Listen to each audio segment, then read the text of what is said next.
Sa isang mundo kung saan ang kasikatan at pera ang madalas na sukatan ng tagumpay, may isang lalaking piniling maging tahimik, simple, at totoo. I'm a fun guy. Ito ang true-to-life love story ng tinaguriang The Claw at the Terminator na si Kawhi Leonard. At ang babaeng nagbigay kulay at bumihag sa tahimik niyang mundo at puso, na si Kishelle Shipley, halika't sama-sama nating alamin dito sa NBA Love Story. Pero bago natin alamin ang buong kwento, kung mahilig ka sa ganitong content, huwag kalimutang mag-like, mag-subscribe at i-click ang notification bell para updated ka lagi sa mga susunod na kwento ng true-to-life love story ng ating mga paboritong NBA superstars. Let's go! Bago pa man siya maging isang two-time NBA champion, two-time Finals MVP, 2020 All-Star MVP, two-time Defensive Player of the Year, at ang nagpaiyak kay Joel Embiid, si Kawhi Anthony Leonard ay isang simpleng binata na mula sa California. Isinilang siya noong June 29, 1991 sa Los Angeles. Isang lugar na puno ng karahasan, pero dito niya natutunang lumaban at mangarap. Habang lumalaki si Kawhi, naging sentro ng kanyang buhay ang kanyang pamilya. Kaya ito'y naging dahilan kaya't sobrang lapit niya sa kanyang ama na si Mark Leonard. Ngunit isang malaking trahedya ang dumating sa kanya noong 2008. Nang mapatay ang kanyang ama sa isang shooting incident sa kanilang family-owned car wash sa Compton, California. Tahimik na nilabanan ng batang Kawhi ang sakit, at ginamit niya itong inspirasyon para tuparin ang kanyang pangarap na makapasok sa NBA. Habang nag-aaral si Kawhi sa San Diego State University, dito niya unang nakilala si Kishelle Shipley. Isang simpleng babae na nagtapos ng degree sa public administration. Hindi siya celebrity at lalong hindi siya model. Siya ay isang simpleng babae na ang kagandahan na taglay ay nasa kanyang puso at wala sa panlabas. Kaya't hindi na nakakapagtaka kung bakit umibig sa kanya ang ating idol na si Kawhi Leonard. Ayon sa mga chismis, nagsimula raw silang maging magkaibigan ng casual lang. Pero habang lumilipas ang panahon, unti-unti nilang nahanap ang comfort sa isa't isa. Habang maraming NBA stars ang bukas sa kanilang private life, si Kawhi at Kishelle ay piniling manatili na malayo sa mata ng media. Ang kanilang pagmamahalan ay tahimik pero tunay, ayon sa People magazine, na kahit na superstar si Kawhi, napakapribado niya pagdating sa personal niyang buhay. At kasama na dito si Kishelle. At noong minsan ngang nakuhanan ng mga reporter sina Kawhi at Kishelle sa Los Angeles Airport. Habang sila'y magkasabay na naglalakad at natuklasan ng mga reporter na si Kishelle ay nagsusuot ng diamond ring sa kanyang kaliwang daliri, na tila nagpapahiwatig na sila ay kasal. Noong mga oras na iyon, mukhang napansin ni Kishelle ang reporter at binilisan ang kanyang lakad, at nang nahabol ng reporter, nakita niyang inalis na ni Kishelle ang singsing. At noong 2016, lumabas ang balitang nagkaroon na ng anak sina Kawhi at Kishelle. Isang baby girl na ang pangalan ay Kalia, na siyang bumuo sa maliit nilang pamilya. Hindi man sila masyadong nagpapakita sa publiko, ngunit ilang beses na silang namataan na sweet. Kasama ang kanilang anak. Later on, another child was born.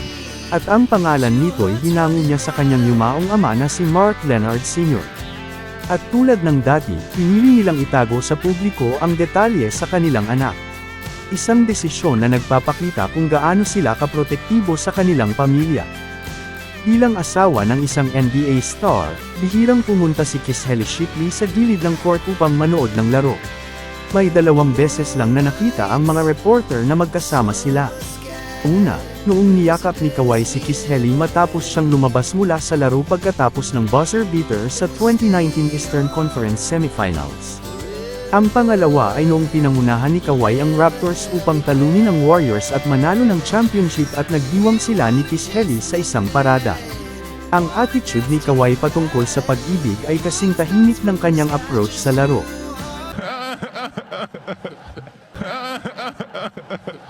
At hindi siya mahilig magyabang.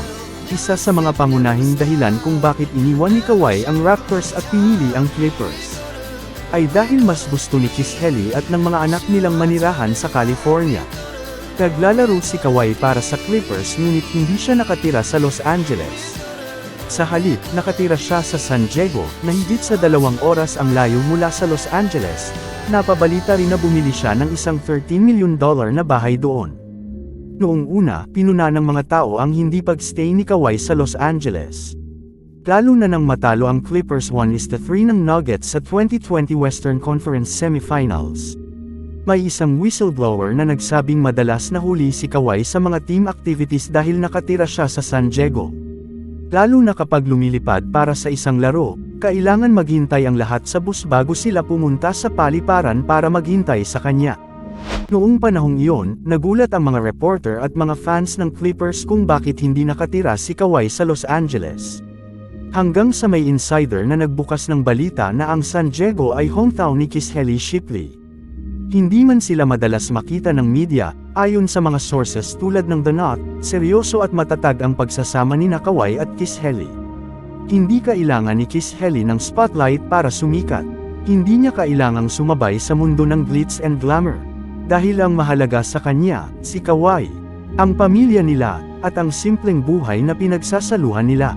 Para kay Kawhi, ang totoong tagumpay ay hindi lang nasusukat sa championship rings. Nasusukat ito sa pagmamahal na hindi kailangang ipagsigawan. Sa likod ng bawat tahimik na ngiti ni Kawhi Leonard.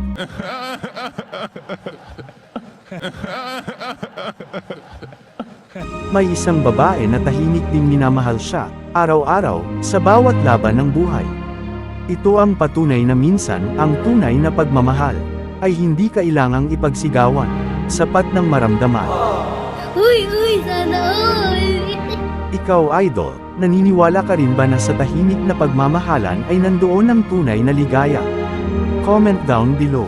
Kung nagustuhan mo ang kwentong True to Life NBA love story natin sa araw na ito, huwag kalimutang mag-like, mag-subscribe at i-hit ang notification bell para sa mas marami pang kwentong inspirasyon. Salamat sa panunood, at kita-kits sa susunod na video. Dito sa NBA Love Story. Maraming salamat po.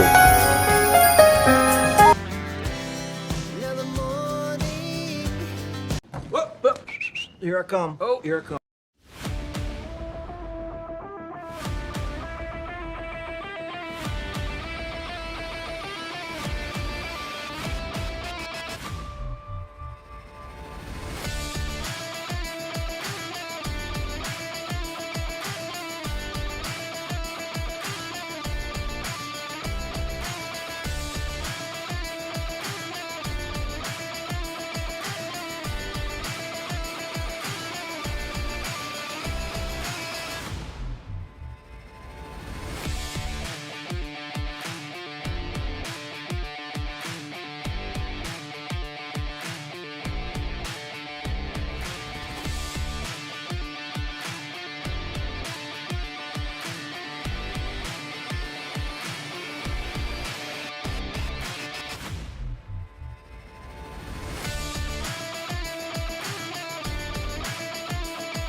Is this the dagger?